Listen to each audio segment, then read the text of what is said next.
Myself, Dr. Pulkit, and I am Assistant Professor in Department of Hematology at PGI Chandigarh.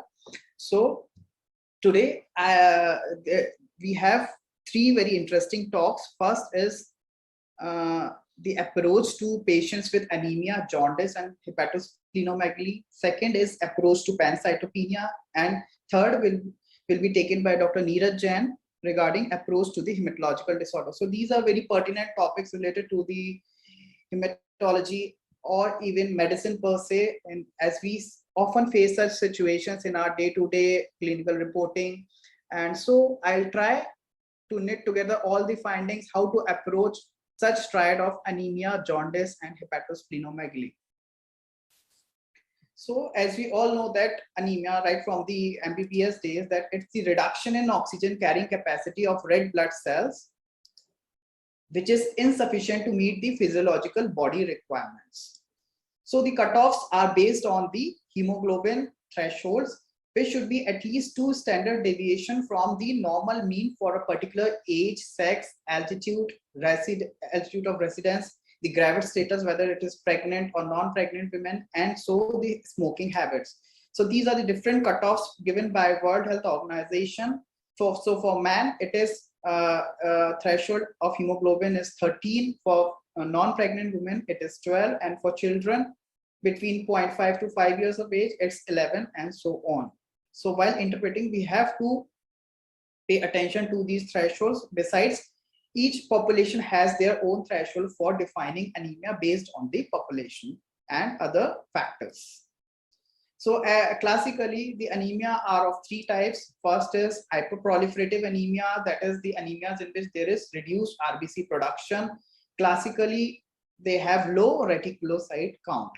Second is a high reticulocyte count anemia, in which there is increased red blood cell destruction, and they are called as hemolytic anemia. And the third is anemia of blood loss. The second condition that I am going to discuss is jaundice. So what is jaundice? It is defined as yellowish discoloration of eyes and mucous membrane and skin due to the excess amount of bilirubin deposited in these tissues present in the blood.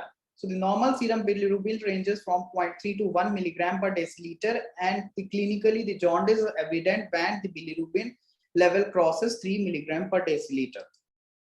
And it is also of 3 types: the hemolytic type or the prehepatic type, hepatocellular type, and the obstructive type. So what we are dealing with today is the hemolytic type of jaundice. So when anemia and jaundice combines, the first differential diagnosis that comes in mind is a hemolytic anemia.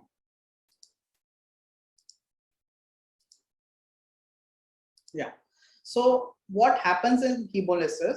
So basically, hemolysis is premature destruction of red blood cells, and if this destruction is that much so that the bone marrow cannot compensate for this destruction of RBCs, it leads to anemia. And the severity of anemia depends on the onset of hemolysis, whether it is gradual or abrupt, and on the extent of how much the erythrocytes are destroyed. So it can be mild hemolysis, which can go unnoticed, or it can be severe hemolysis, which is life-threatening and can cause angina and cardiopulmonary decompensation. So before proceeding further, let's first discuss the basic pathophysiology of hemolytic anemia. So it is broadly divided into the 2 types, the extravascular and the intravascular, though the clear-cut demarcation sometimes may not be possible, as both can coexist. So the classic example of extravascular is autoimmune hemolytic anemia and the hereditary spherocytosis. Extravascular means the hemolysis is occurring in the reticuloendothelial system rather than present within the blood vessels. And the intravascular, the classic example is mechanical destruction as seen in prosthetic cardiac valves and the thrombotic thrombocytopenic purpura. Here the destruction occurs within the blood vessels. All these causes leads to the hemolysis. Besides, a third category of hemolytic anemias are there, in which the destruction of red blood cell precursor occurs in the bone marrow, and the example because of the ineffective erythropoiesis, and the example is thalassemia major. So all these conditions presents in a patient with a different constellation of findings, which are raised lactate dehydrogenase, raised indirect bilirubin leading to jaundice manifestation. There will be raised urobilinogen, and there will be, and because of the red blood cell destruction, a compensatory bone marrow activity increases, which leads to skeletal changes seen in classically in cases of thalassemia major. And besides that, there is splenomegaly and hepatomegaly because of the increased activity of reticuloendothelial system. So the hemolytic anemia etiology. So before you going to diagnose hemolytic anemia, you should know what are the different etiologies. They should be kept in mind while evaluating a patient of hemolytic anemia. So the classically, the hemolytic anemia are of different categories. The first one are the inherited causes, which are present right from the birth. So these can be broadly divided into the membrane disorders of the red blood cells. The classic one is the hereditary spherocytosis, and others are elliptocytosis and stomatocytosis, followed by another group of categories of inherited hemolytic, the RBC enzyme defect, also called as RBC enzymopathies. The classic ones are the G6PD deficiency, glucose 6-phosphate dehydrogenase deficiency, hexokinase deficiency, and pyruvate kinase. And the third category is those of hemoglobinopathies, the thalassemia syndrome, sickle cell disease, and so on.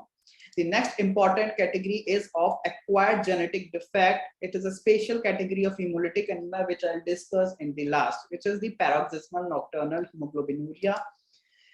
The much commoner variety of hemolytic anemia is immune hemolytic anemia, in which the red blood cells are destroyed because of immune processes. The three categories are autoimmune hemolytic anemia, and another one is alloimmune, among which you have hemolytic disease of newborn and the transfusion reaction. The fourth category is hemolytic anemia related to the mechanical trauma to the red blood cells. So these are microangiopathic hemolytic anemia associated with prosthetic cardiac valves, and because of repeated physical trauma, as you see in marathon running and karate chopping. Besides, infections like malaria and babesiosis can also cause hemolytic anemia. Toxins like Clostridium, snake bite, envenomation, lead poisoning can cause hemolytic anemia and hypersplenism. The last is certain rare causes of membrane lipid abnormalities like severe liver disease and A-beta lipoproteinemia. So these things you have to keep in mind while evaluating a case of anemia, jaundice, and hepatosplenomegaly. This is an important slide I have taken from Dacey and Lewis, which depicts the pathway of red cell destruction and further metabolites in the body when a hemolysis occurs. So it can be extravascular and intravascular. Extravascular occurs in liver, spleen, where on lysis of red blood cells, the hemoglobin is liberated and it gets broken into the globin part, which joins the protein plasma pool, and the heme part, which gets further degraded into the iron, which joins the plasma pool and the protoporphyrin. This protoporphyrin further gets metabolized into the unconjugated bilirubin, and which manifests as raised indirect bilirubin and jaundice in these patients.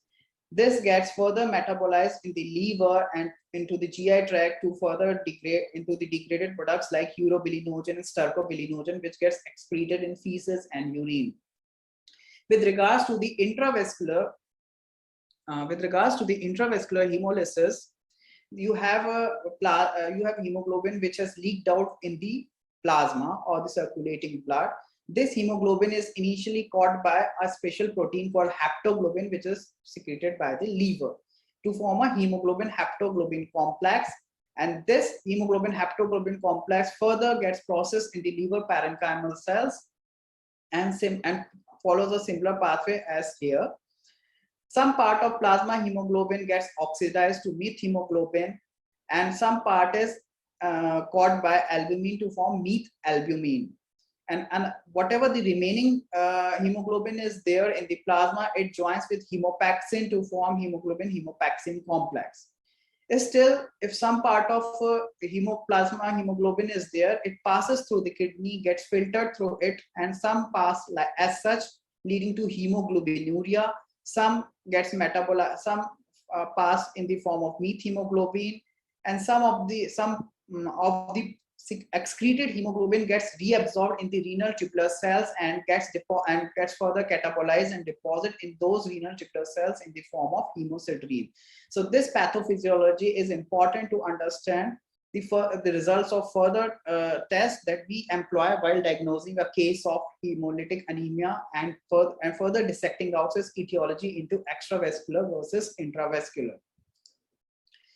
Now coming to the approach. So approach is always a combined effort of a clinician and a laboratory pathologist so as to narrow down the underlying causes. You get certain clues from the clinical background and finally a diagnosis by a lab. So the etiologies differ whether you are evaluating a child or an adult. Like the inherited causes and of hemolytic anemia, like hemoglobinopathies, membrane disorders, are pretty common in the childhood. With minor forms of inherited hemoglobinopathies and membranopathies, G6PD, autoimmune hemolytic anemia are pretty common in adult and old age groups.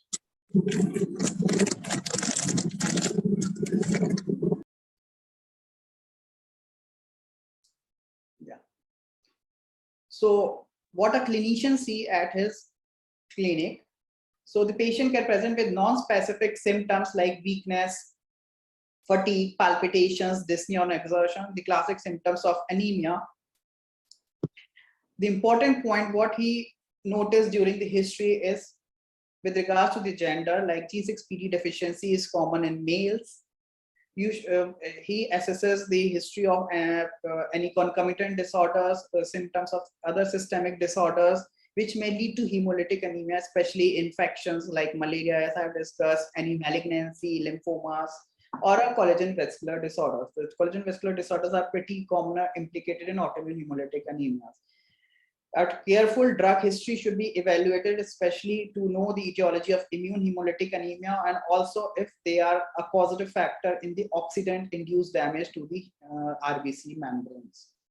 Family history is important, definitely very much important, while evaluating especially anemic child. Surgical history of cholecystectomy or a splenectomy can also give a clue about a hemolytic process. Travel history, especially in cases of malaria, and the important one is the ethnicity. Ethnicity, you can get clues while evaluating this patient, like beta thalassemias in India are commoner in Punjabis, Sindhis, Lohanas. Sickle cell disorders are especially prevalent in the central India, and hemoglobin D Punjab is present in North India, and the hemoglobin E disease is especially present in your Northeast population, the Bengals. Coming to the signs, the classic signs are the pallor, jaundice, lymphadenopathy to be noted by clinician, especially if they are suspecting AIHA associated lymphomas or any secondary infections or chronic infections. I'll discuss in the case in part of autoimmune hemolytic anemia. Splenomegaly should be noted whether it is mild, moderate, or massive, and this also gives clues as massive splenomegaly is typically present in thalassemia major, and mild splenomegaly is usually present in collagen vascular disorders, and moderate one can be present in your lymphoproliferative diseases or chronic liver disease with portal hypertension. Obviously, there is hepatomegaly, which can be due to the increased reticuloendothelial activity per se, as well as those related to anemia and subsequent passive venous congestion of liver because of the cardiac failure. So these slides will describe the typical clinical findings on each of these disorders by which a patient can present. So hereditary spherocytosis, a patient usually has a childhood presentation with intermittent on and off jaundice from different ages, and she has an enlarged spleen. Plus there is positive family history of jaundice and similar splenomegaly and gallstones.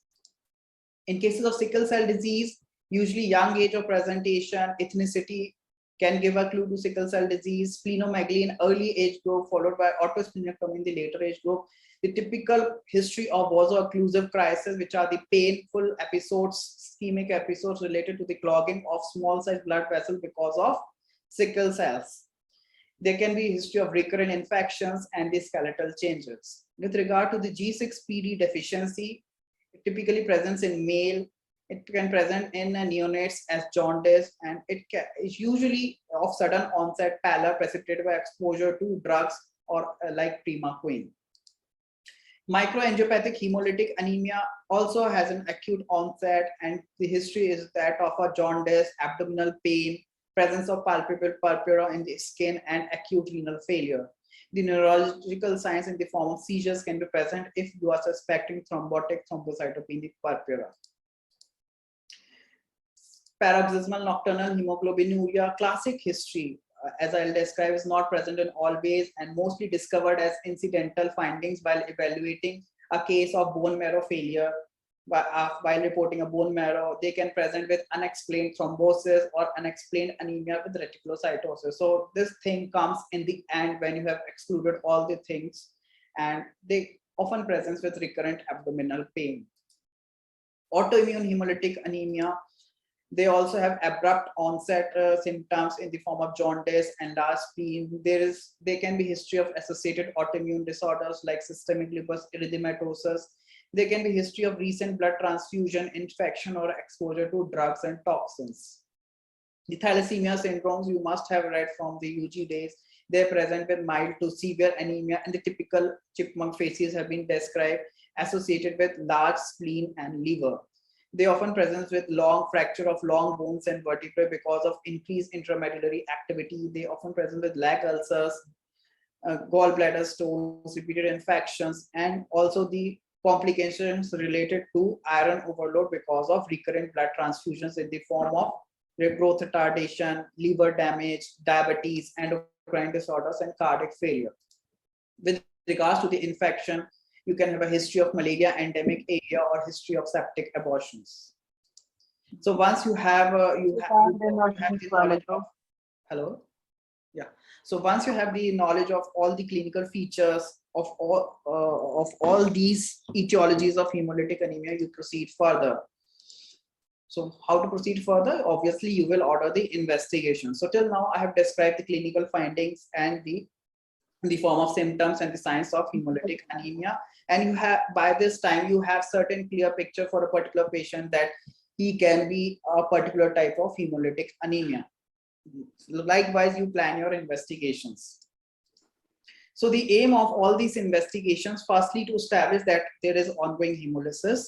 Secondly, once you have established that hemolysis is going on in the body, you want to know what is the mechanism of hemolysis, that is the different etiologies that I have explained. And finally, to diagnose the type of autoimmune hemolytic anemia. So subsequent slides will deal with all these aspects. The majority of cases of hemolytic anemia can be resolved based on clinical evaluation and routine laboratory tests, which are complete blood count and peripheral blood film examination in association with the serum biochemistry. So typical finding is a fall in hemoglobin. There will be raised reticulocyte count. There will be increased lactate dehydrogenase, increased indirect bilirubin, a decreased haptoglobin and hemopexin. In cases of intravascular hemolysis, there will be raised plasma and urine hemoglobin, and there will be presence of urine hemosiderin. So this all things I have described in the pathophysiology, and these are the corresponding results of the tests employed to diagnose the hemolytic anemia. So once you have got results of all these tests, you can stamp a case as hemolytic anemia. A caution is that while sitting in the lab, if you don't know the history and you get a raised retic count, you should also think that it can be an initial response of therapeutic trial of Imatinib in the form of iron, B12, folate, copper, and it can be due to subsequent blood loss. Raised retic is not always a hemolytic anemia. So how these tests are done?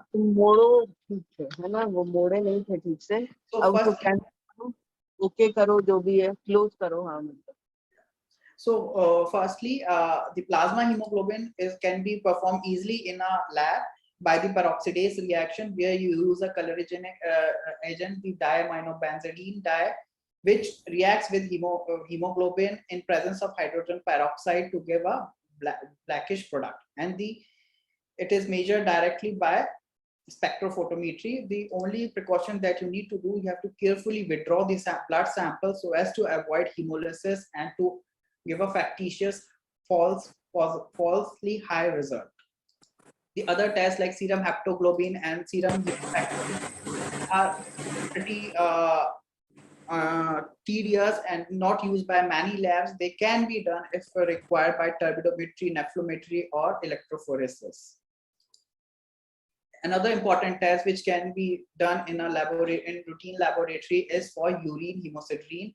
Here you require 3 consecutive day urine samples. You will centrifuge those samples. Important thing is that you should collect the urine in an iron-free vial. So you will sediment the urine. You take the sediments and stain with a pulse reagent like you do for the bone marrow for iron staining. And if hemosiderin is present, it appears in the form of isolated or grouped blue granules of a size 1 to 3 micron. And it is a valuable sign of intravascular hemolysis. But the point to note is that it is detected only during late phase of the disease. Once you have or you have metabolized that excreted hemoglobin in the urine in the tubular epithelial cells. So it takes certain time to get this positive result. The important findings to note in peripheral blood smear and the RBC indices. So you can have, so important thing is that whenever you have a suspected case of hemolytic anemia, always order a peripheral blood smear examination. Never give your result based just on the slide review rules, and you cannot skip a peripheral blood smear examination. You can see microcytic hypochromic picture along with reduced MCV and MCH in cases of thalassemia syndrome. You can have presence of target cells. Once so thalassemia syndrome is suspected once you have ruled out iron deficiency anemia. You can see the sickle cells along with the polychromatophils in cases of sickle cell disease. You can see blister cells in cases of G6PD deficiency, where you have a margination of the, there's a reddish area and the pinkish area in the red blood cells to one side and a pale area at the other end of the red blood cell. Spherocytes can be appreciated in cases of hereditary spherocytosis, where you can also notice a high MCHC. So what are spherocytes? Spherocytes are nearly spherical red blood cells without a central pallor. They have high volume to surface area ratio. So that is, their surface area will be low, their volume will be high. Another morphological finding is finding the microspherocytes, especially in cases of autoimmune hemolytic anemia. Elliptocytes can be seen in hereditary spherocytosis. So how to define elliptocytes? Its length is more than twice the short axis. If it is not, if it is lesser, it is called as ovelocyte. The stomatocytes can be seen in cases of hereditary stomatocytosis, where you have a slit-like pallor in the center of the red blood cells. This is an important finding, and one should report in a quantitative way the schistocytes. The presence of schistocytes typically seen in TTP, HUS, DIC. Any a schistocyte count more than 1% indicates an ongoing TTP HUS, and one should count at least 1000 RBCs roughly to estimate the amount of schistocytes according to the ICSH guidelines. Another important clue for the hemolytic anemia is presence of agglutination. So here you can see the clumped up red blood cells in a smear, typically seen in cases of cold agglutinin disease or the cold antibody type hemolytic anemia. So these cases will have falsely raised MCV and a falsely reduced red blood cell count. So these are the different clinic clues on a peripheral smear while evaluating a suspected case of hemolysis. Other findings are irregularly contracted cells. So these are smaller, denser cells which doesn't fit a definition of spherocytes and possibly represents an oxidant damage to the red blood cells seen in cases of unstable hemoglobin, hemoglobin C, homozygosity, and G6PD deficiency. Another finding is a basophilic stippling, where you have these fine blue granules on the entire surface of a red blood cell seen in cases of hemoglobinopathies like thalassemia. So by this, you have your clinical history, you have your smear finding, you have a blood count findings. So you must have narrowed down certain etiologies of hemolytic anemia, and then you proceed for further specialized tests. So what is the next task? To know the mechanism of hemolysis and the precise diagnosis. So this is the list that you should check and fit your case in a particular type. So I'll deal one by one with each of these. Firstly, the autoimmune hemolytic anemia. So diagnosis can be straightforward initially, but later on it's a little bit complex to dissect a particular type of autoimmune hemolytic anemia. The common findings are reduced hemoglobin, increased MCV because they are increased reticulocyte count, which have a larger size compared to your mature red blood cells. Peripheral blood smear shows spherocytes or the microspherocytes. A particular variety called paroxysmal cold hemoglobinuria shows RBC agglutination, erythrophagocytosis, and atypical lymphocytes.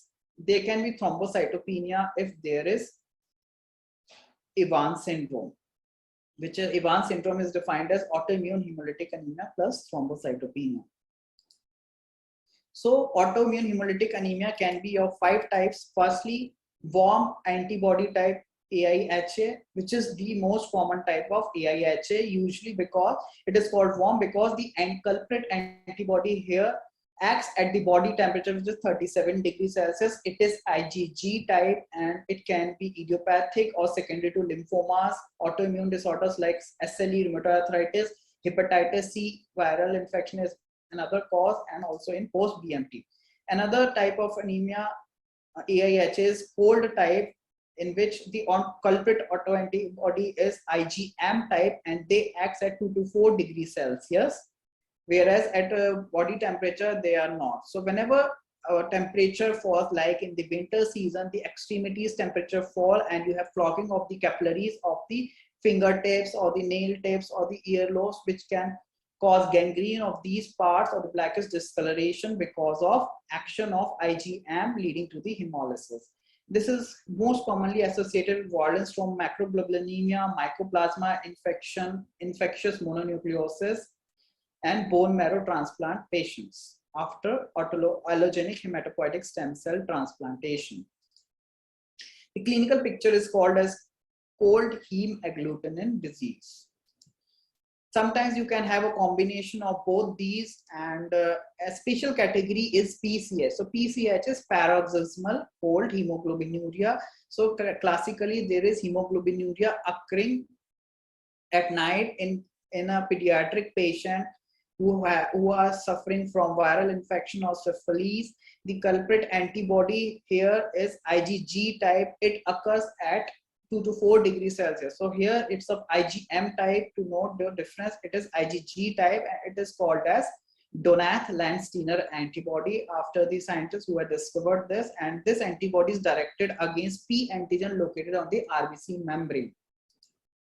A last category of AIHA is drug-induced autoimmune hemolytic anemia.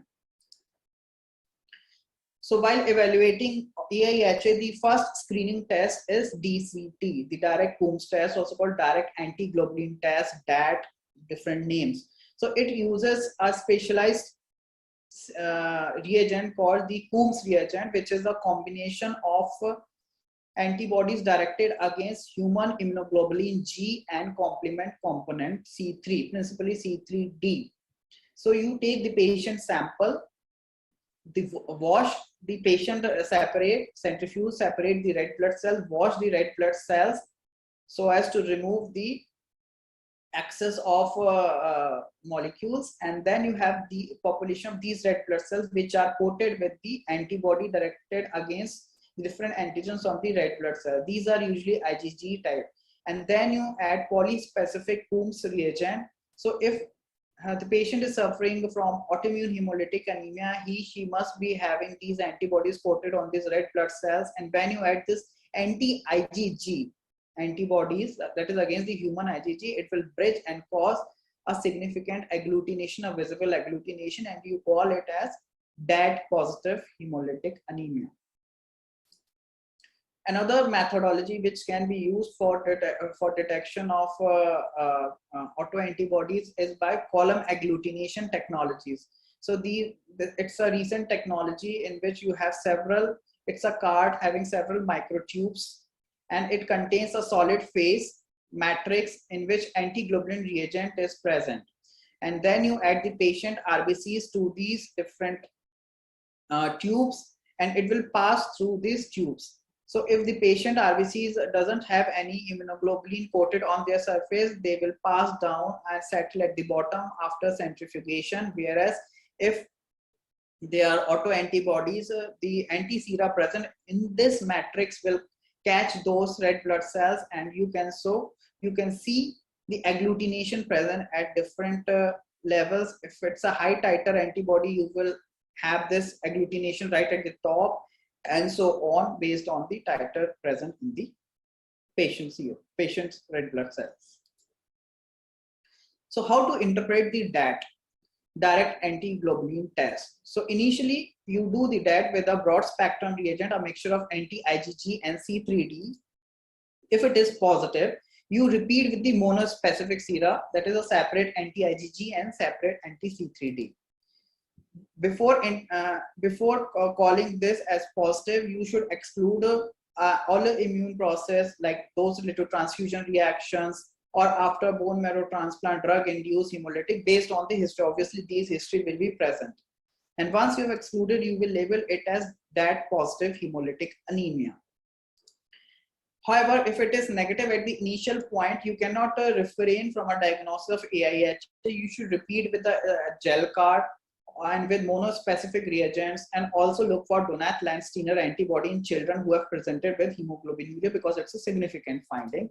And if it is positive, these are usually steroid responsive, and then it is called as that negative autoimmune hemolytic anemia. However, even after this, you get a negative result with the gel card or monospecific sera, reassess for other causes of hemolytic anemia rather than an autoimmune process.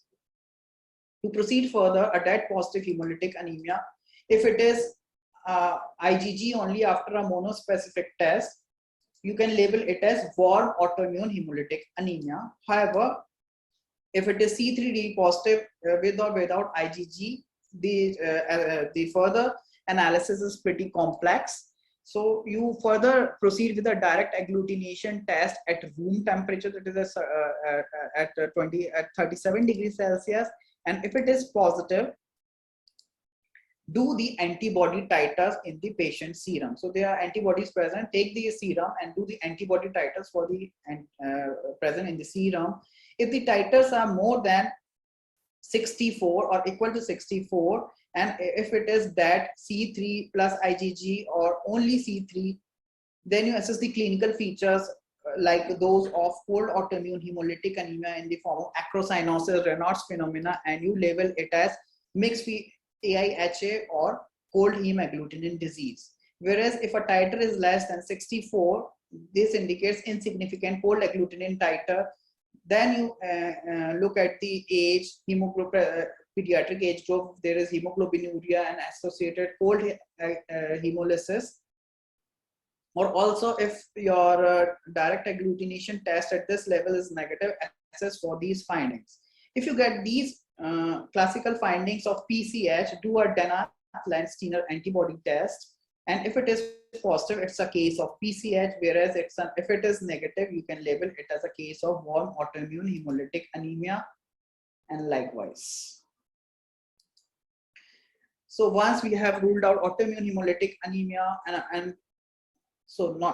So if our initial clinical suspicion is that of a membrane disorder based on presence of spherocytes, long-standing history of jaundice, childhood jaundice, membrane disorders came in our mind. The classic one is the hereditary spherocytosis. The screening tests are the osmotic fragility test and the EMA flow cytometry binding test. And the confirmatory tests are the electrophoretic analysis of the RBC membrane and also the genetic diagnosis. So I'll be describing the OFT and the EMA tie binding test, which we routinely do in our lab. OFT test can be done in any lab, so it requires basically a NaCl solution of varying concentration. So RBCs are incubated at varying concentration of hypotonic solution of NaCl starting from 0.9%.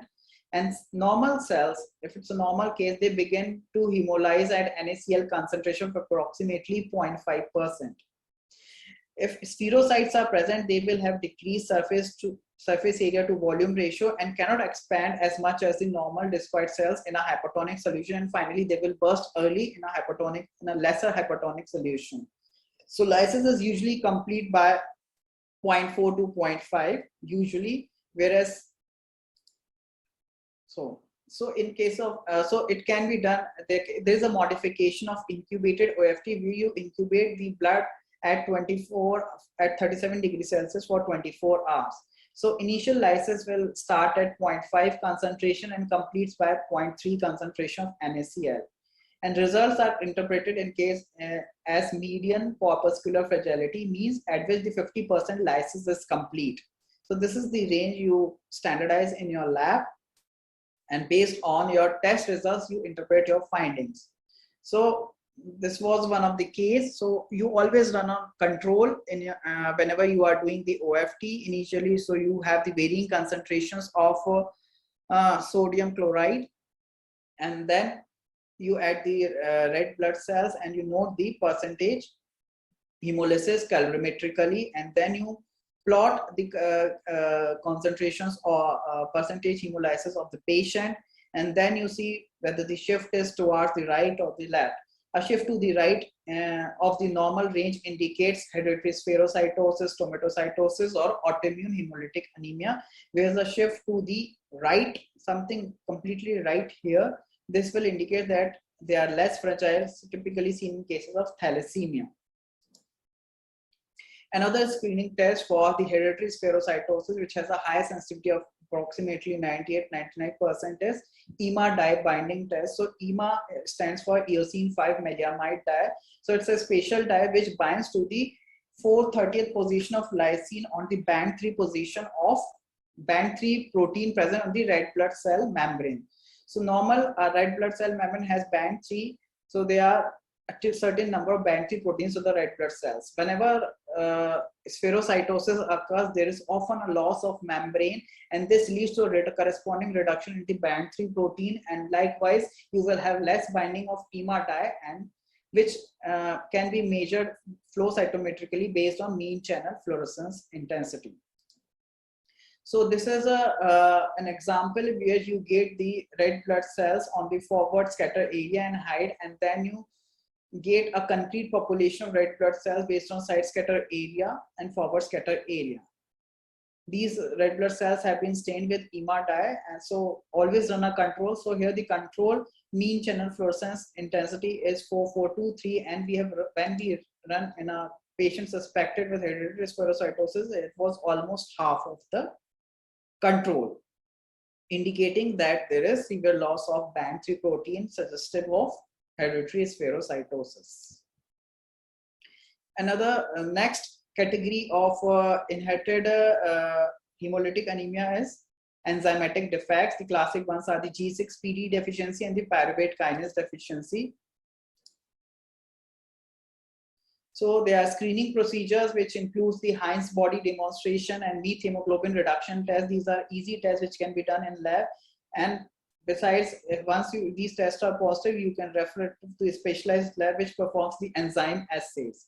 For detection of female heterozygotes, there are special tests like methemoglobin elution test and the Formazan test. So I'll be discussing initially the Heinz bodies test. So these can be seen in association with G6PD, also in unstable hemoglobin, and also in drug-induced oxidant damage.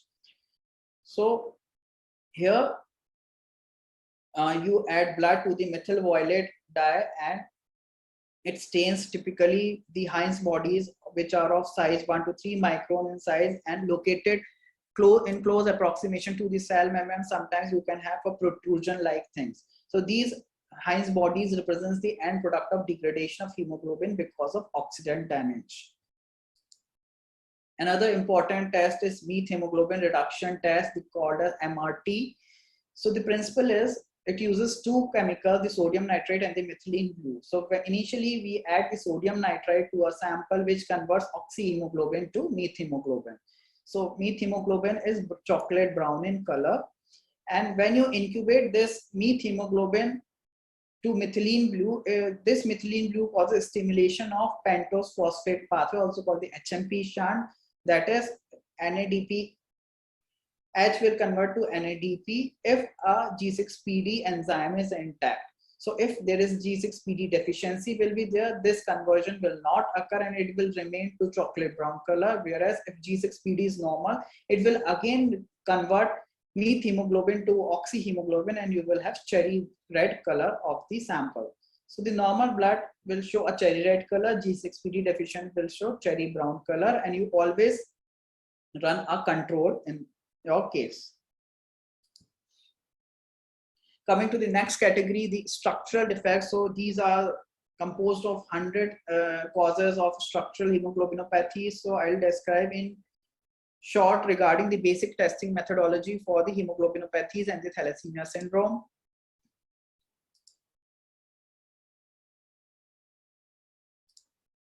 Yeah. So as you know, the normal hemoglobin is composed of 2 alpha globins and 2 beta globin chains. And predominantly the hemoglobin is composed of adult hemoglobin and a minor component of HbA2, the composed of alpha 2 and delta 2 chain, and the fetal hemoglobin, the alpha 2 and the gamma. So abnormalities in hemoglobin can be either qualitative or quantitative. The qualitative one include the structural variants, which includes the sickle cell hemoglobin, HbE, and unstable hemoglobins, and the quantitative ones, the classic, are the thalassemia, beta thalassemia major, HbH disease, where you have 3 deletion of alpha genes, or compound heterozygosity of HbE and beta thalassemia. The testing modality, the first one is hemoglobin HPLC, the high performance liquid chromatography, where you can analyze the percentage of fetal hemoglobin, adult hemoglobin, and HbA2, and you can interpret the results based on the percentage given by the HPLC results. Point to note that a normal HPLC in a transfuse dependent patient, suppose a thalassemia patient is there, does not always exclude a hemoglobinopathy. So in that case, you have to do the HPLC of the parents. And also you should give an advice while giving a diagnosis of hemoglobinopathies to screen the family members, which because so as to have timely interventions like premarital counseling or a prenatal diagnosis. So once you have something positive on your HPLC, it needs to be confirmed by another independent technique like HB electrophoresis or your HBH inclusion test or your sickle solubility test or sickling test. Likewise, you have initial results of your HPLC. So HB electrophoresis is another modality. We do initially the HPLC followed by a confirmation on HB electrophoresis. So here you can confirm your results based on the presence of your band in different positions. You can have a slow moving band representing the hemoglobin C, hemoglobin E, O, A2, or fast moving bands can be seen further adult hemoglobin like hemoglobin H. Sickling test is usually performed because if you have some suspicion of sickling test on smear and on HPLC. Here the principle is that the sickle hemoglobin has a reduced solubility at low oxygen tension. So you take a drop of blood, you mix it with sodium diethionate and cover it with a glass lip and seal the glass lip with a paraffin wax or a nail varnish. If hemoglobin S is present, you can have formation of these sickle cells, which can be seen under your microscope by lowering down the condenser. Another modality, if you have initially an HbH interpretation on HPLC, you should confirm by doing an HbH inclusion test, which is based on the principle that it precipitates following exposure to mild oxidants such as beryllium crescent blue. So it is seen as multiple pale staining greenish blue granules, almost spherical bodies of varying sizes. Lastly, I'll describe the PNH, which I've told. So paroxysmal nocturnal hemoglobin. So these, the thought of PNH comes later in the mind of clinician once she has excluded other causes, or maybe upfront if there is features of classic features of hemolytic anemia, thrombosis, and bone marrow failure. So basically, it's an acquired red cell clonal abnormality. So something has happened in the hematopoietic stem cell, not from the genetic point of view, but after the certain period, which manifests in different lineages. So what is the defect? So the basic defect is in the GPI linked anchor proteins, which are in RBC's cases of CD56, CD59 or 56, 55, sorry. So it can be diagnosed based on, it is diagnosed based on the results of flow cytometry, or here you can also have gel card test. And then you may need a bone marrow examination to exclude a bone marrow failure syndrome. So diagnosis by flow cytometry is based on demonstration of absence of GPI linked proteins on granulocytes, monocytes, and RBCs, and they can be done by using appropriate gating markers of the respective cells. So for the diagnosis, you should demonstrate at least 2 GPI linked anchor protein deficiency in at least 2 lineages. So initially we screen for the granulocytes, monocytes, and if the results are positive, we look at the RBCs. Another marker which is used in flow cytometry is a FLAIR test. FLAIR stands for fluorescently labeled inactive toxin aerolysine. So it utilizes aerolysine, which is a toxin which directly binds to GPI anchor. So 2-point mutations have been introduced artificially to obtain a protein that will bind to GPI but will lack lytic activity. So whenever, by coupling this mutant pro-aerolysine to the fluorescent marker, a reagent FLAIR has been produced that stains cells containing GPI protein but not in PNH, lacking GPI anchor. So FLAIR is it's a single agent, it's a simple and fast test. So absent expression of FLAIR indicates PNH. So you have antibody panel for the RBCs. The gating strategy is on forward scatter and side scatter, and then you look for expression of CD55, 59 for granulocytes. You gate them on side scatter and 45 or with 15, and you look for the FLAIR expression CD24, 66, 16B, which are the GPI linked markers. And for the monocytes, you can gate monocytes on side scatter 45 or with 33, 64 or 163, and then you look for the expression of GPI linked proteins like FLAIR, CD14B, CD48, 55 and 157. So this is an example of one of our case where you have where we have gated which has come for the suspected case of PNH, and you have initially gated the RBCs, and then we studied the expression of CD55 and 59. So you have a negative population sitting in this negative quadrant, which amounts for 41% and 22% for 55 and 59. Similarly, when we analyze the neutrophil of this case by gating them on CD15, there was deficiency of CD59, which accounts for 58% in this case. And when we 55 was 55 negative cells, neutrophils comprise 83%, and here CD24 negative, which is also GPI linked protein, comprise of 84.5. So there was significant deficiency of GPI linked anchor proteins. Monocytes were gated based on CD33 expression, and FLAIR was studied. So you have a deficient FLAIR in this case, and it comprised 88.5%. So this was a classic case of paroxysmal nocturnal hemoglobinuria where you have reduced GPI linked anchor protein expression. Finally, there are a few words about molecular diagnosis. So even after the exhaustive list of tests, many types of hemolytic anemias are difficult to subtype. Initially, you have those screening tests positive, but you can and you cannot do genetic testing for so many mutations one by one. So this needs a next generation targeted panel testing.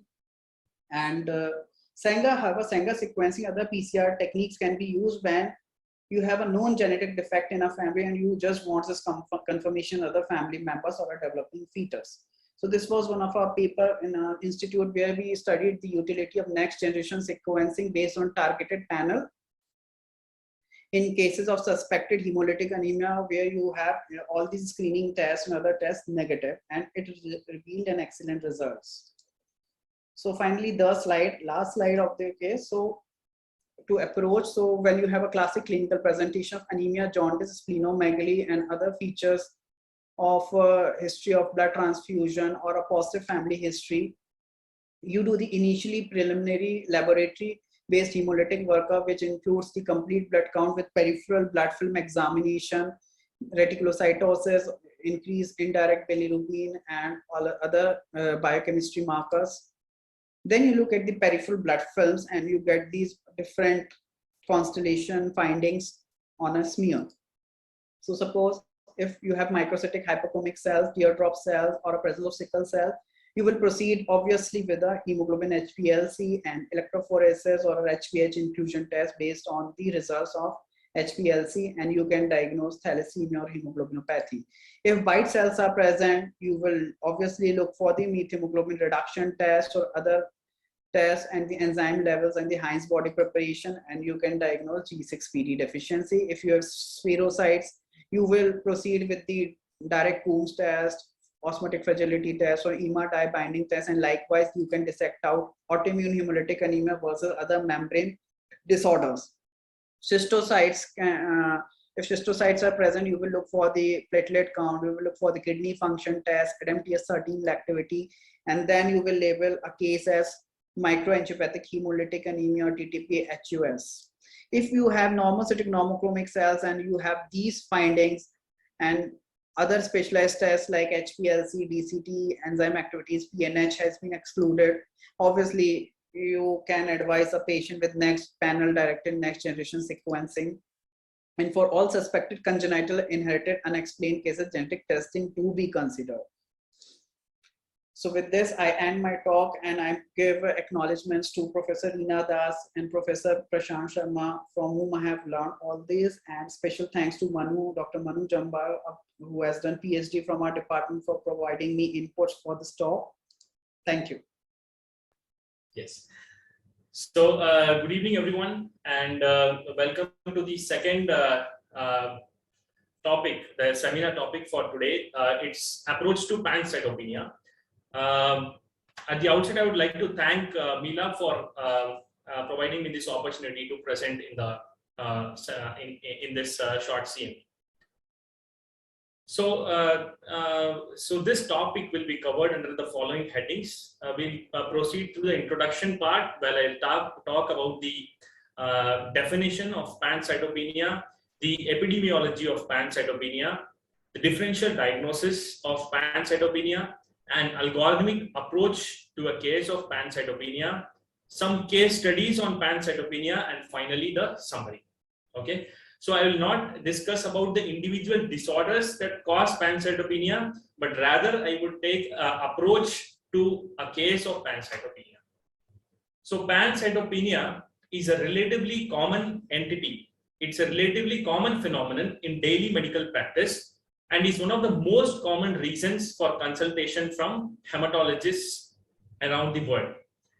It is a diagnostic challenge due to its myriad etiologies. So the etiologies can range from benign conditions such as infection, nutritional deficiency, and drug effect, to hematological malignancy such as lymphoma or acute leukemia. It is not a disease in itself, but it's a finding due to an underlying disease process affecting the bone marrow or peripheral cell line. Pancytopenia is defined as a decrease of all three hematological cell lines. So the definition actually varies. It depends upon your lab cutoff values, but in general, a hemoglobin of less than 12 gram per deciliter in women, less than 13 gram per deciliter in men, platelets of less than 1,50,000, and leukocytes, WBCs less than 4,000 or ANC less than 1,800 can be called as a pancytopenia. So you have to note that these thresholds largely depend upon age, sex, race, as well as varying clinical scenarios. So there are different studies from different countries using different cutoffs for calling each individual cytopenias. For example, like in this is a study from India which has used a hemoglobin cutoff of less than 13 in males and less than of WBC and less than 1 lakh count of platelets. This is from Pakistan, which has used these cutoffs, and this code from these lines from WHO, which use the cutoffs used for MDS. So for MDS particularly, they use these cutoffs: the hemoglobin concentration of less than 10, platelet concentration of less than 1 lakh, and ANC of less than 1800. Okay, so varying cutoffs are there for calling it a particular case for pancytopenia. It depends upon your laboratory reference values to call a particular case as pancytopenia. So when you are practicing in certain locality, you need to know the epidemiology or the cause that is very common in your population, okay, to have a top list of priority. Okay, pancytopenia has a bimodal presentation, is seen in children and adults frequently in 3rd and 4th decades. The geographical and socio-cultural influences pancytopenia very much. Okay, so there are especially megaloblastic anemia, which is more common among low socio-economic countries, and there seem to be cases in more, the cases of pancytopenia are more in the east than in the west, because there is higher incidence of infections and drugs causing pancytopenia in the developing countries. In North America, the most common etiologies are myeloid neoplasms like AML, MDS, NHL, followed by aplastic anemia, megaloblastic anemia, and HIV. Whereas in Southeast Asia, the nutritional causes and aplastic anemia. So in Southeast Asia, aplastic anemia and leukemia are most common in children, and megaloblastic anemia and aplastic anemia are among the general population. Congenital causes of bone marrow failures are far less common compared to the acquired causes. Now coming to the causes of pancytopenia per se. So this slide is very important to classify the disorders that can cause pancytopenia. So firstly, there can be a bone marrow failure, which is causing reduction in cell production from the bone marrow. Secondly, there can be a bone marrow infiltration by any disorder that is causing pancytopenia. Thirdly, there can be a sequestration or destruction of the hematopoietic cells somewhere in the body. So I would like to keep it this way. According to Hindu mythology, there are the Trimurti, they call it as Trimurti, the Lord of production, who is the Lord Brahma.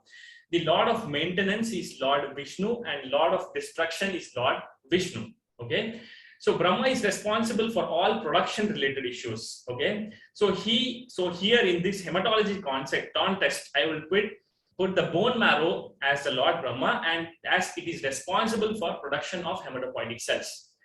Then for maintenance, there is Lord Vishnu, who is maintaining the transport from the bone marrow to the peripheral circulation, and there is Lord Shiv, who is the peripheral circulation, like the spleen, lymph nodes, liver, where the cells ultimately die. At this point of time, I want to be clear that I have no religious conflicts and I do not favor any religion.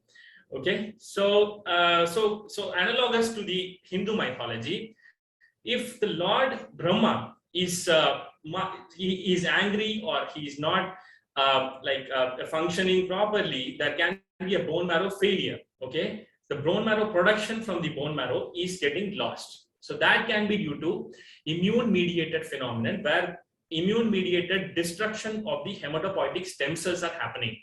Okay, and this can also be due to idiopathic causes of aplastic anemia and some drugs which can also cause aplastic anemia.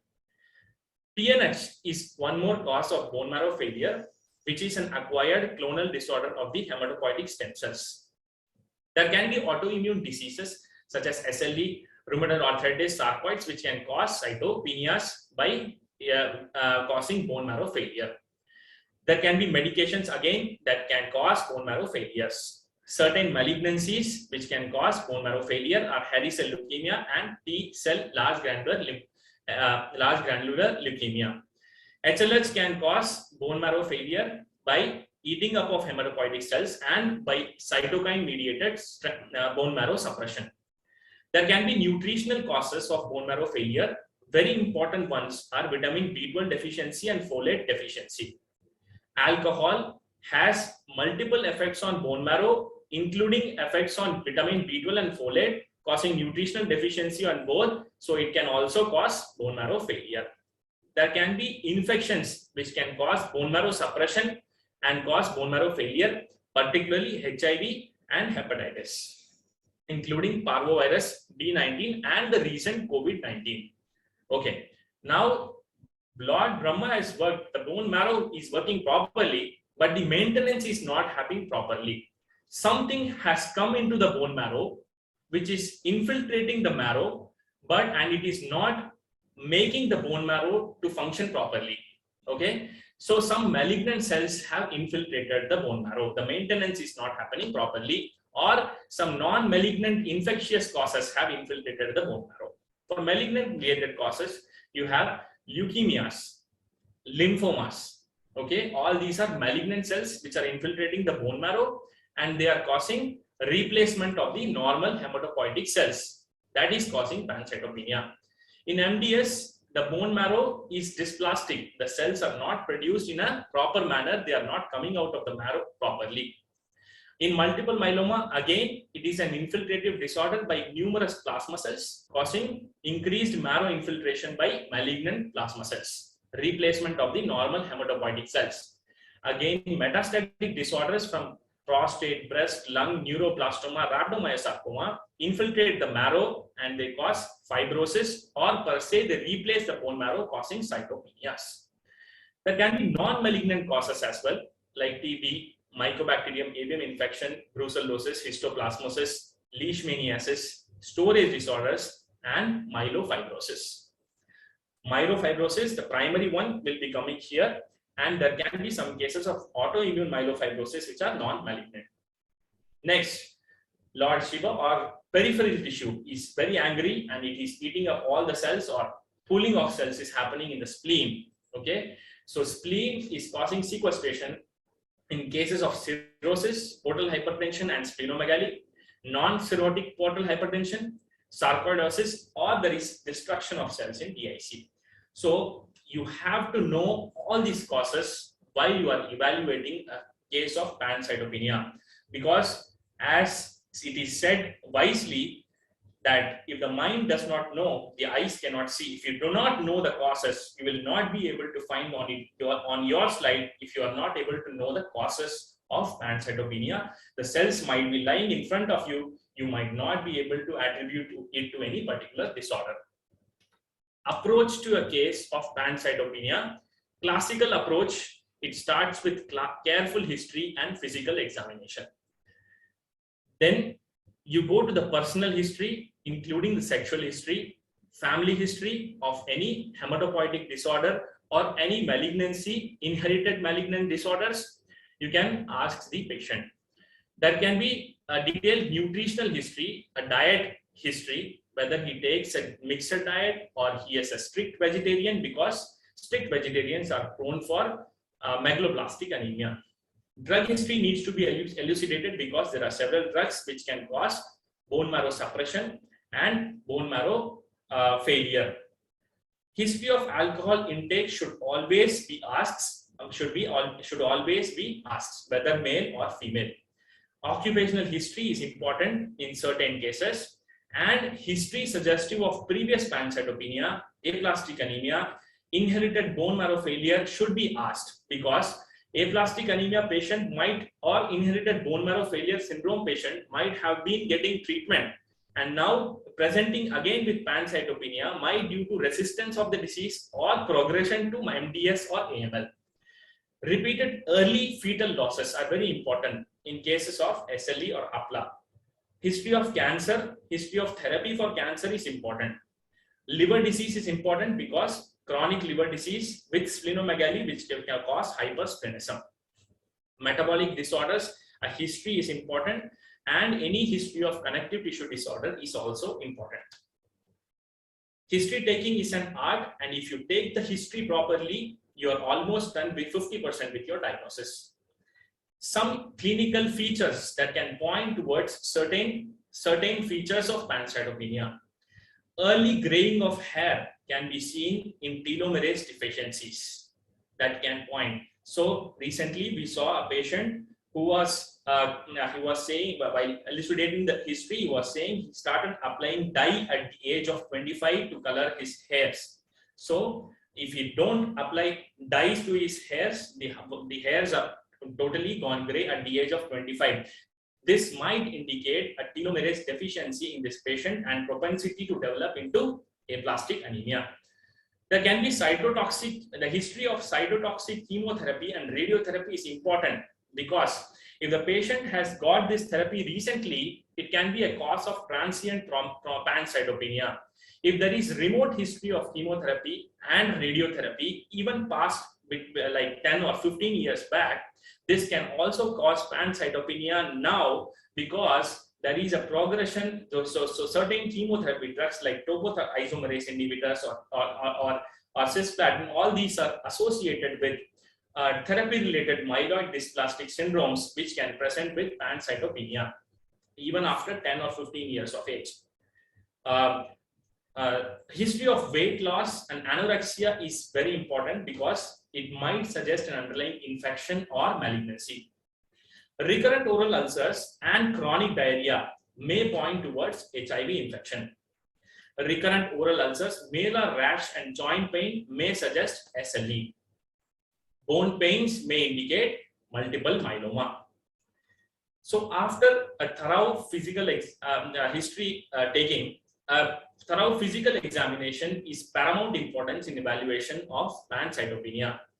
It should include assessment of vitals, bleeding manifestations, jaundice, important as a cause of hemolytic anemia, clubbing of fingers, important in case of pulmonary, any obstructive disease or pulmonary cancers which can metastasize to, these are part of general physical examination.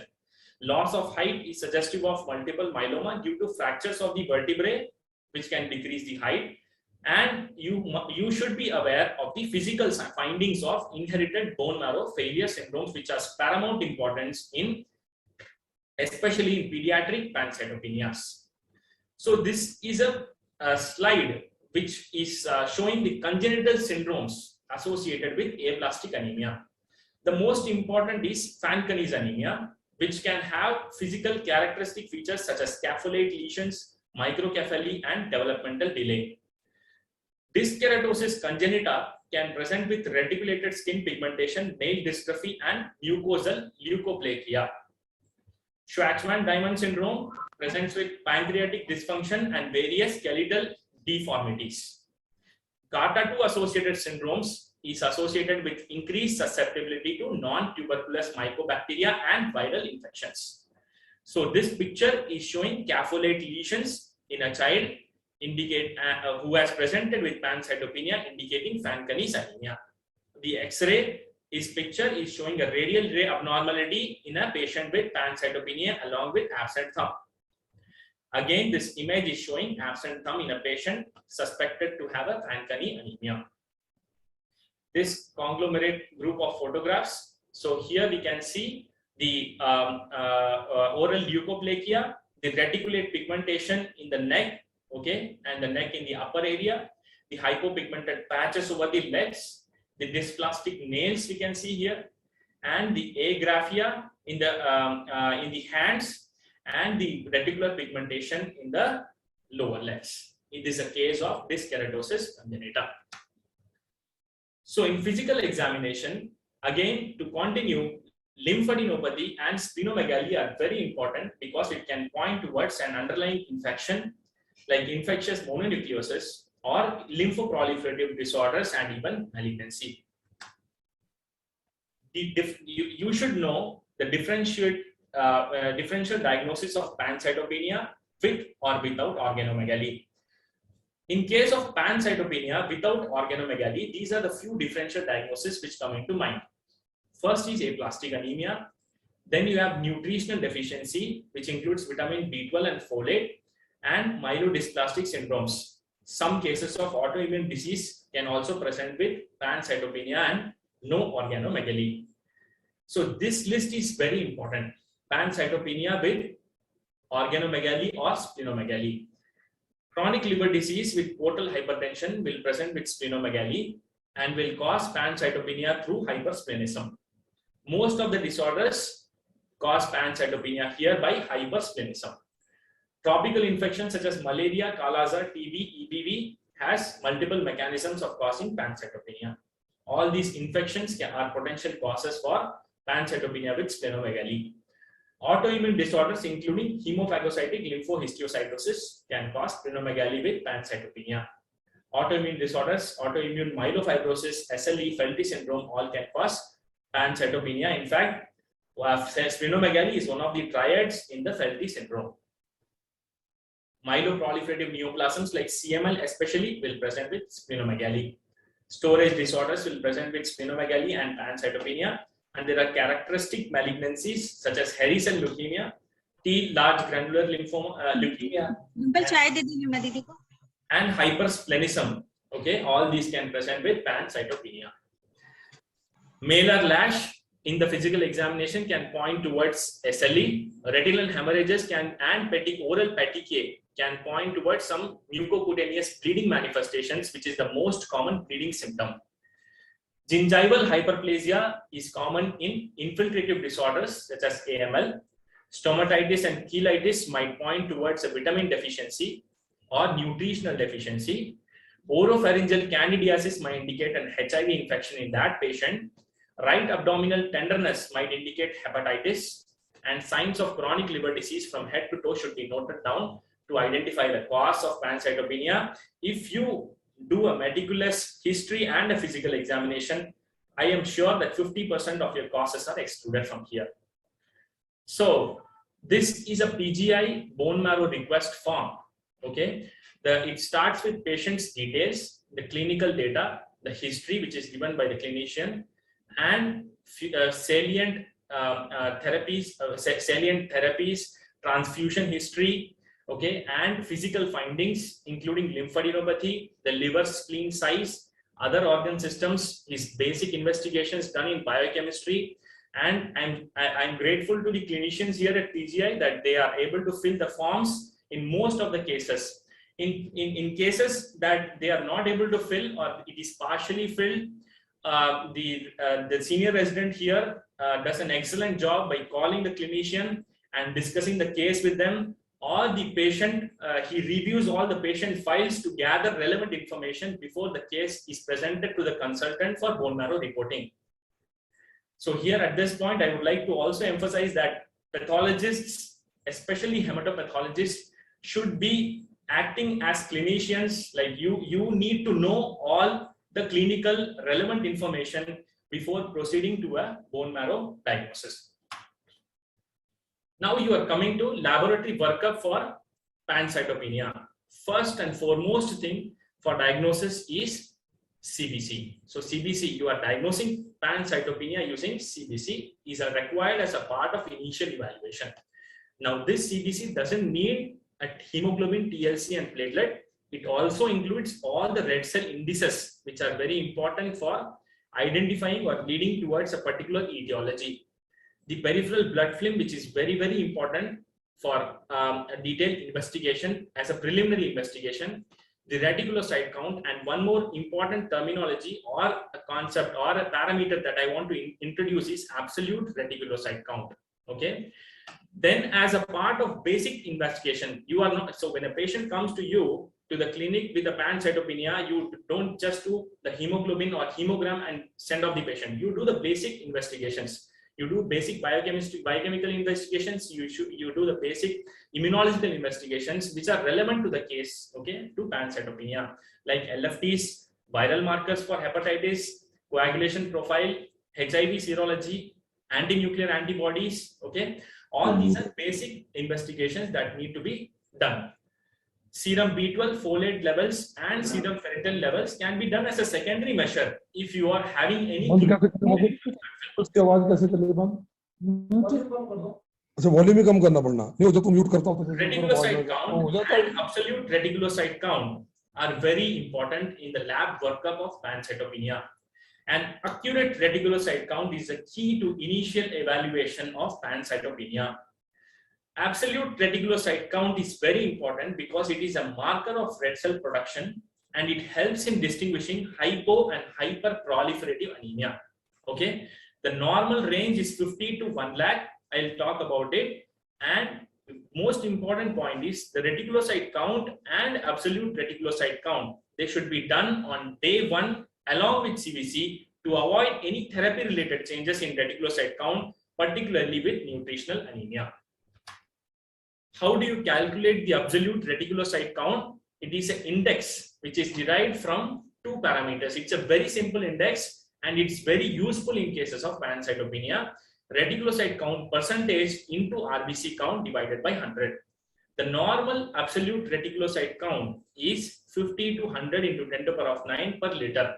Okay, you know the normal reticulocyte count is 0.5 to 2.5.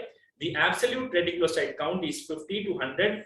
It is absolute because it corrects for the number of RBCs. In cases of anemia, in cases of pancytopenia, it will correct for the reticulocytes are adjusted for the number of RBCs.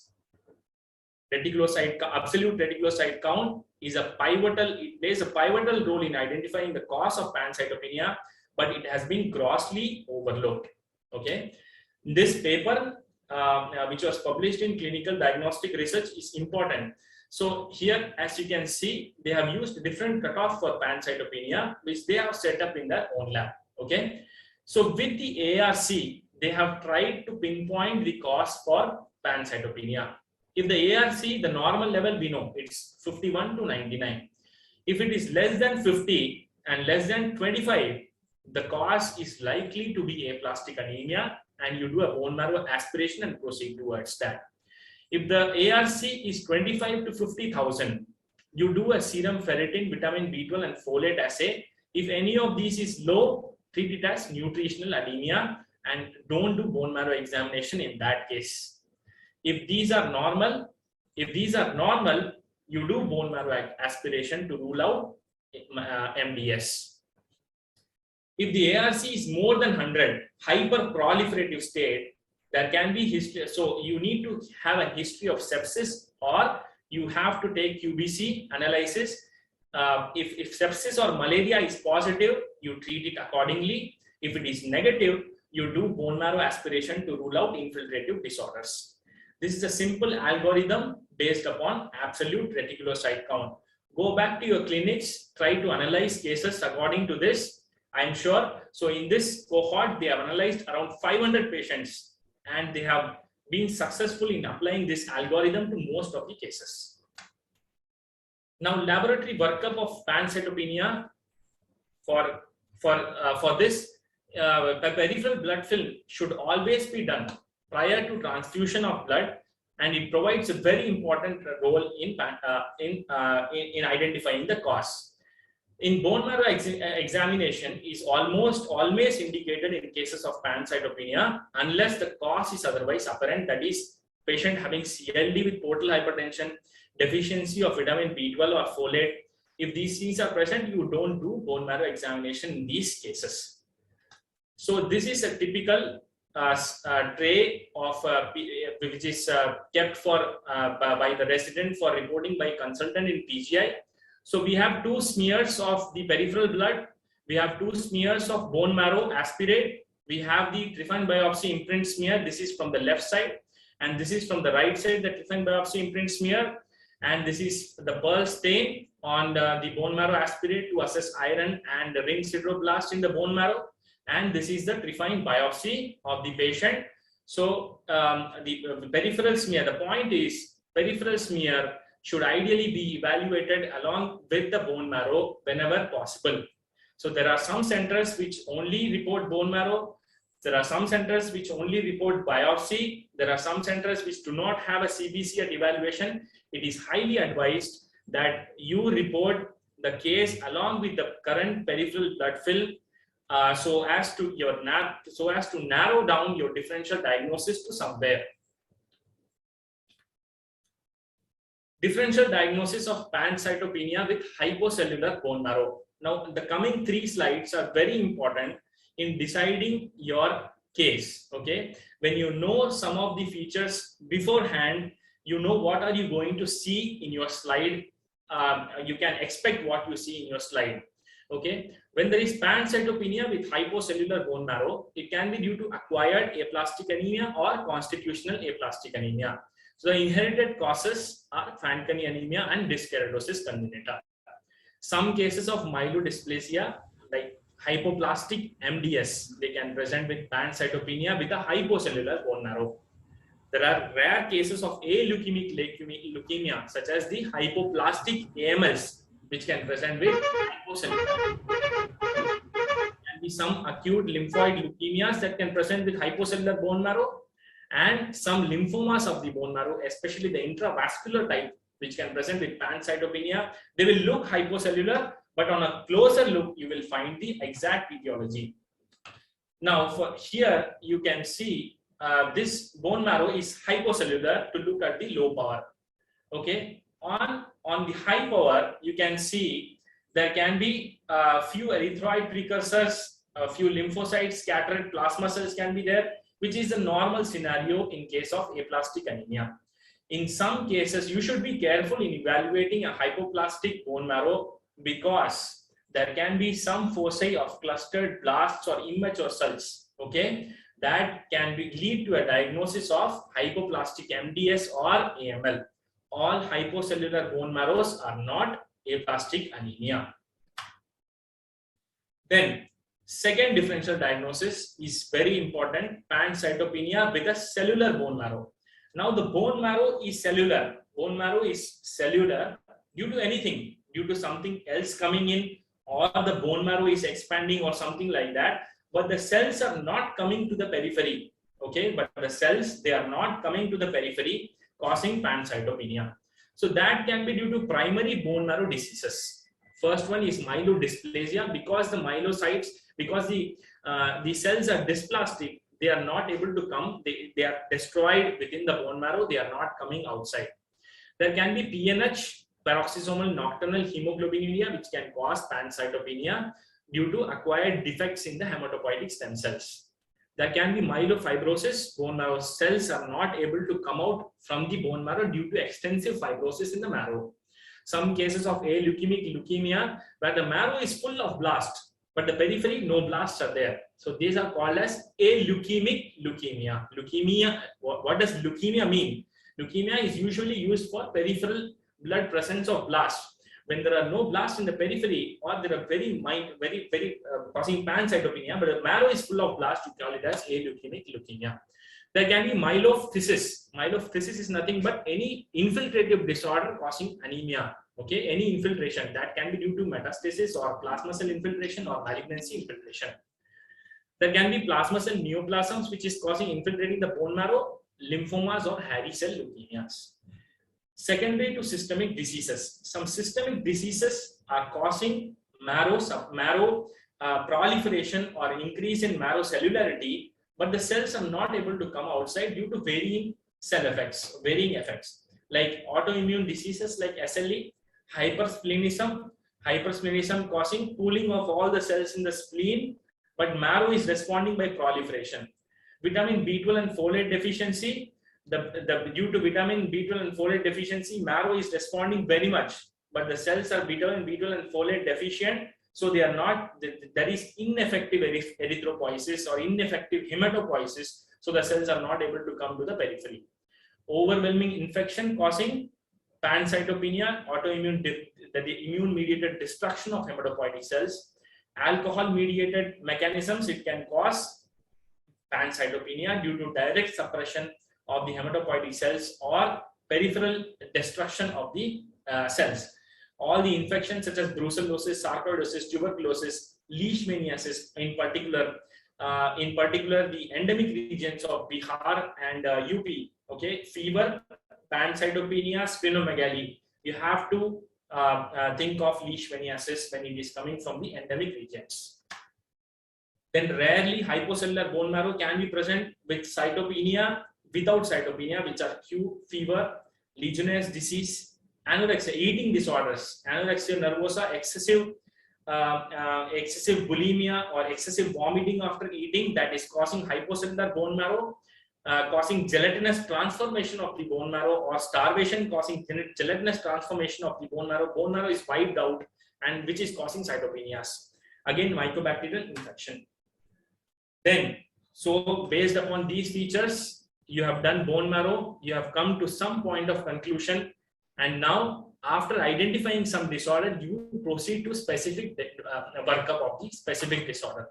Now, when you see abnormal cells in the bone marrow, you could point it to lymphoproliferative disorders. That can be leukemia or lymphoma. You do immunophenotyping, cytogenetics, lymph node biopsy, whatever you want to do later.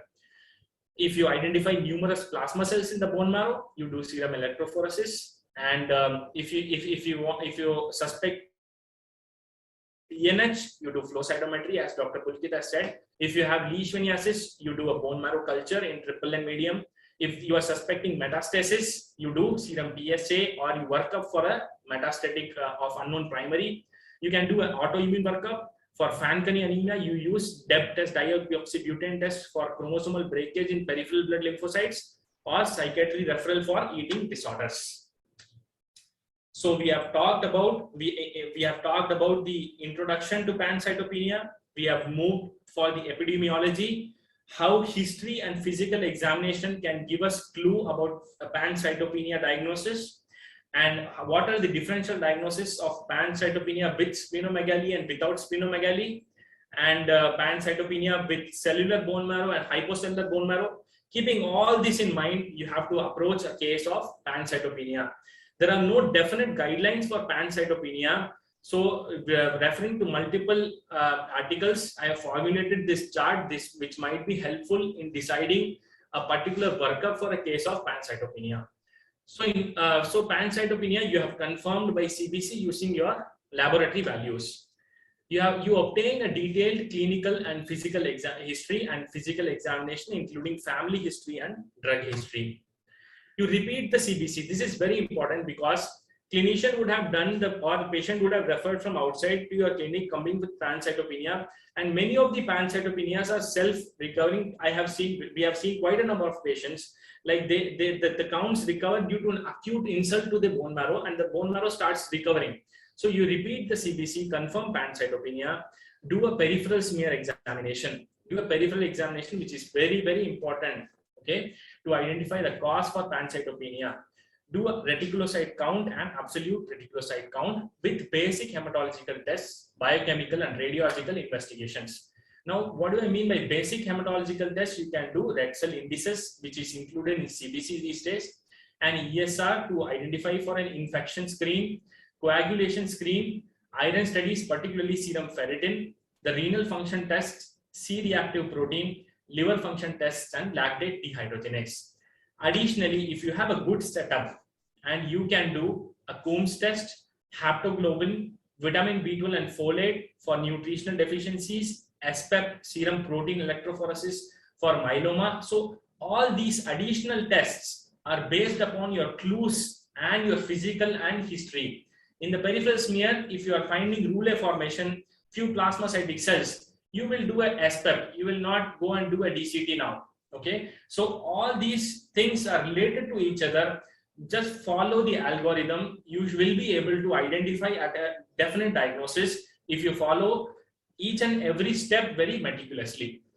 So you do a SPEP and HIV, hepatitis for causes, viral causes for pancytopenia, autoimmune workup, ultrasound abdomen for splenomegaly. Sometimes the clinician may have missed splenomegaly. Splenomegaly might have been present, or it is mild, not palpable.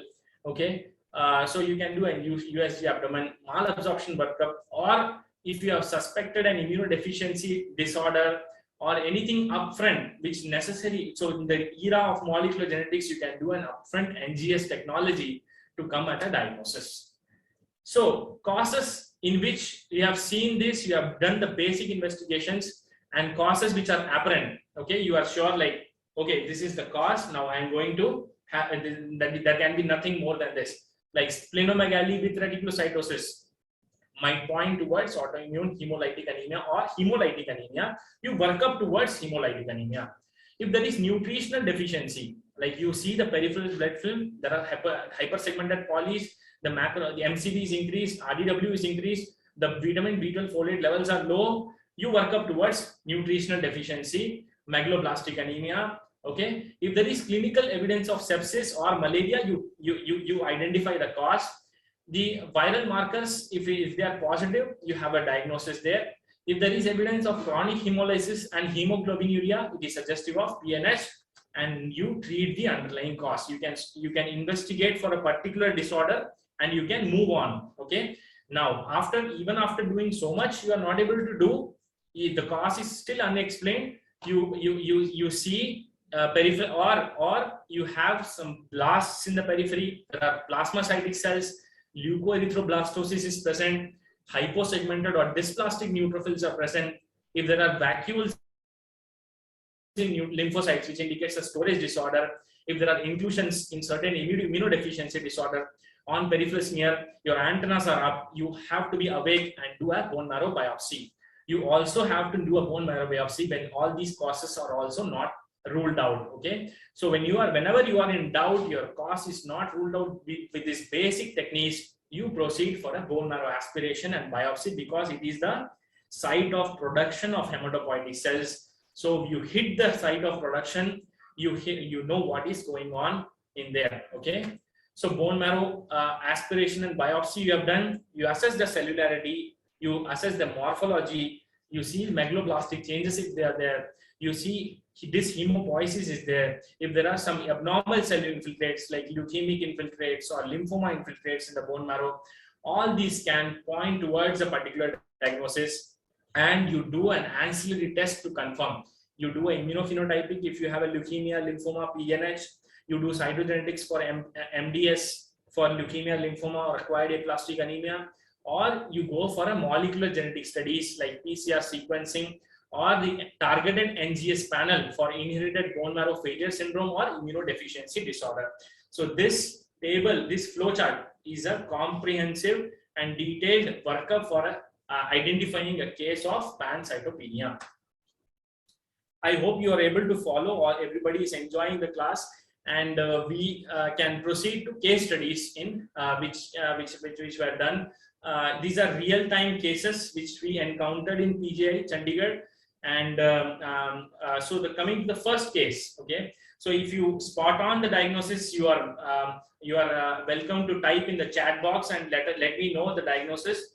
So there was this 4-year-old boy with frequent hospital admissions since childhood, and he was referred to PGI. He came to the emergency with recurrent episodes of fever since 6 months of age, with bilateral neck swelling, scalp. So he had a lot of infections going on in the body, and the infection was recurrent. He was 4 years old, and this time he has come to the hospital with pancytopenia.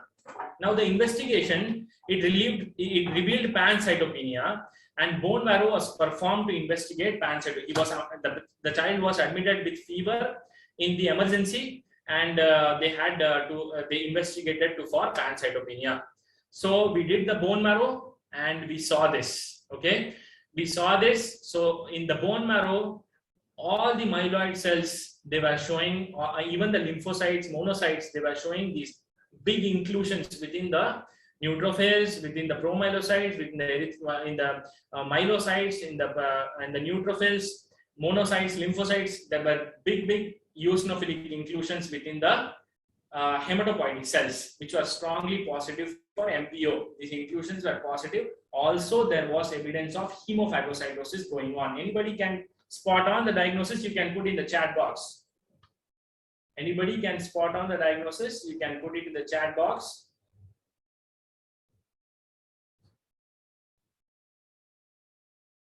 Okay, somebody has said parvovirus infection, but there are no parvovirus inclusions here.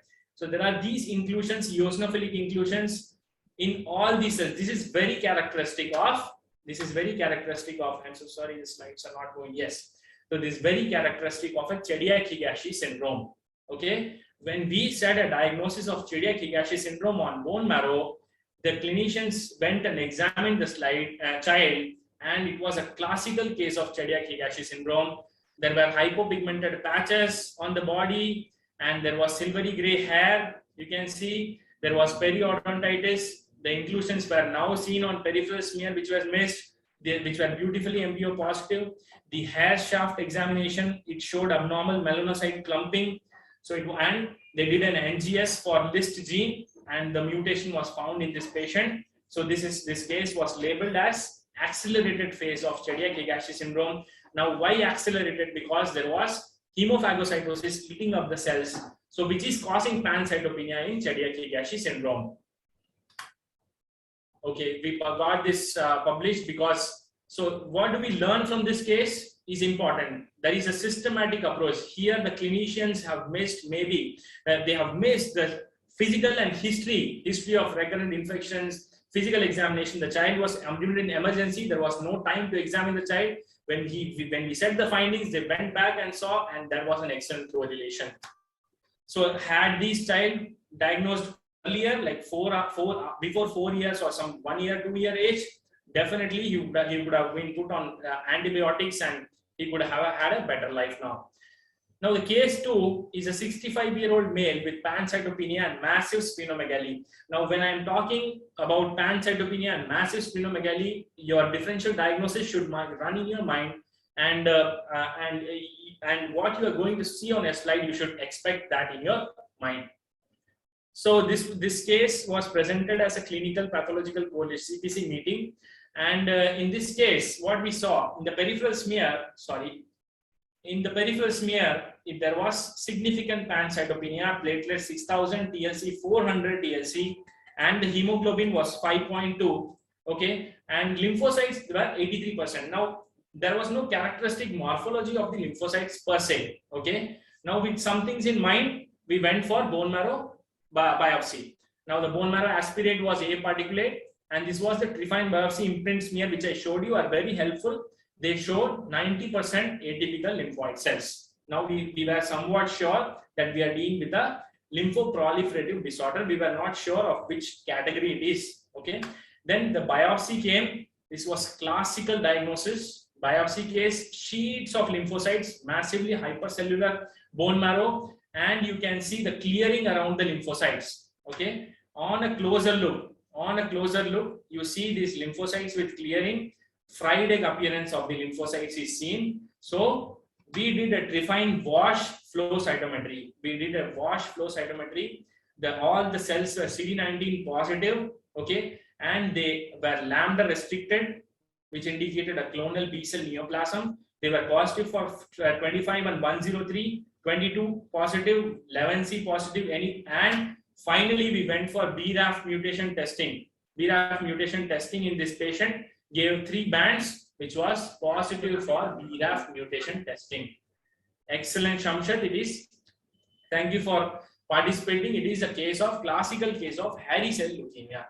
So what did we learn from this case? This case had pancytopenia with a splenomegaly. I have the differential diagnosis in my mind. What I have to think of when I am going to the bone marrow. Bone marrow was a dry tab. So I made sure I will take a sample for flow cytometry using the Trifine wash, and also the Trifine biopsy morphology helped me a lot in identifying this case. Okay.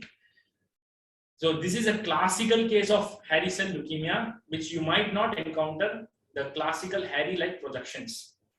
Any guesses on this case? So this is a lady, 54-year-old female, who presented with emergency with pancytopenia, and she had like these cells. Okay, she had cells like these in the periphery. What is your diagnosis? The cells having a large nucleus with these projections in the cytoplasm, this eccentrically placed nucleus. So we thought like these are some hairy cells. Okay, these are the hairy cells, but there was rouleau formation was significantly present. We did a flow cytometry. Okay, we did a flow cytometry, and to our surprise, also the slide is not moving. Okay, yeah, and to all surprise, these were positive strongly for CD38 and 138, and 138 positive, 81 negative, 1956 negative, all kappa restricted. This was plasma cell leukemia with hairy projections. So all hairy cells are not hairy cell leukemia. Some plasma cells can also have hairy cells. Okay, this was a case of pancytopenia presenting like this. Now one more case. So history is also important here. Had this history not provided here, I would have worked up several times. So middle-aged female presented with left orbit pleomorphic RMS, rhabdomyosarcoma. Post left orbital accentration, she was detected to have pancytopenia. So we did the bone marrow and we saw cells like this. These are blasts looking like blasts. They are looking like blasts, but there are multinucleate giant cells also. And the bone marrow, it was replaced by these sheets of immature looking cells. And there was dense stromal reaction here. Okay. So we did a MyoD1. It was positive. Reticulin stain highlighted increased reticulin fibrosis in the bone marrow. So this case was important because we had a history of RMS. They wanted to look for the cause for pancytopenia. Now, orbital RMS infiltrating the bone marrow is very rare to as such.